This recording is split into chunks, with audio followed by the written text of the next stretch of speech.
Where's Mark? There. Right in front. Thank you, Mr. President. In his endorsement of you a few weeks ago, Mayor Bloomberg said he was motivated by the belief that you would do more to confront the threat of climate change than your opponent. Tomorrow you're going up to New York City, where you're going to, I assume, see people who are still suffering the effects of Hurricane Sandy, which many people say is further evidence of how a warming globe is changing our weather. What specifically do you plan to do in a second term to tackle the issue of climate change? And do you think the political will exists in Washington to pass legislation that could include some kind of a tax on carbon?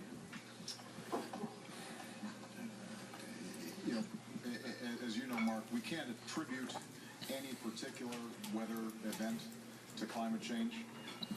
What we do know is the temperature around the globe is increasing faster than was predicted even 10 years ago. We do know that the Arctic ice cap is melting faster than was predicted even 5 years ago. We do know that there have been extraordinarily there have been an extraordinarily large number of severe weather events here in North America, but also around the globe. And I am a firm believer that climate change is real, that it is impacted by human behavior and carbon emissions. And as a consequence, I think we've got an obligation to future generations to do something about it. Now, in my first term, we doubled fuel efficiency standards on cars and trucks. That will have an impact. That will take a lot of carbon out of the atmosphere. We doubled the production of clean energy, which promises to reduce the utilization of fossil fuels for power generation. And we continue to invest in potential breakthrough technologies that could further remove carbon from our atmosphere. But we haven't done as much as we need to. So what I'm going to be doing over the next several weeks, next several months, is having a conversation, a wide-ranging conversation with scientists, engineers, and elected officials to find out what more can we do to make short-term progress in reducing carbons, and then, you know, working through an education process that I think is necessary, a discussion, a conversation across the country about, you know, what realistically can we do long-term to make sure that this is not something we're passing on to future generations that's going to be very expensive and very painful to deal with. I don't know what either Democrats or Republicans are prepared to do at this point, because, you know, this is one of those issues that's not just a partisan issue. I also think there are regional differences.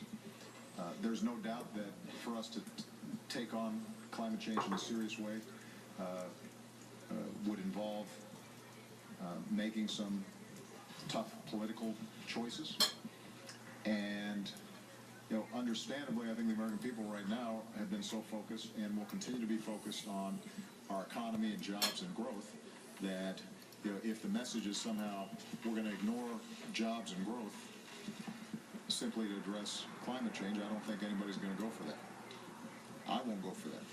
If, on the other hand, we can shape an agenda that says we can create jobs, advance growth, and make a serious dent in climate change and be an international leader, I think that's something that the American people would support.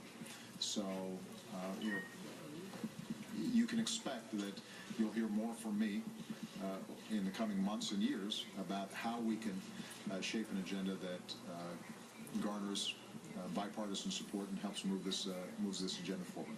It sounds like you're saying that in the current environment, probably still short of a consensus on some kind of tax. That I'm pretty certain of. And look, we're still trying to debate whether we can just make sure that middle-class families don't get a tax hike. Let's see if we can resolve that. That should be easy.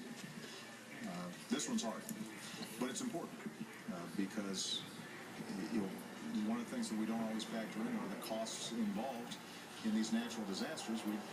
We just put them off as something that's unconnected to our behavior right now, and I think what, based on the evidence we're seeing, is that what we do now is going to have an impact and a cost down the road if we don't do something about it. All right, last question.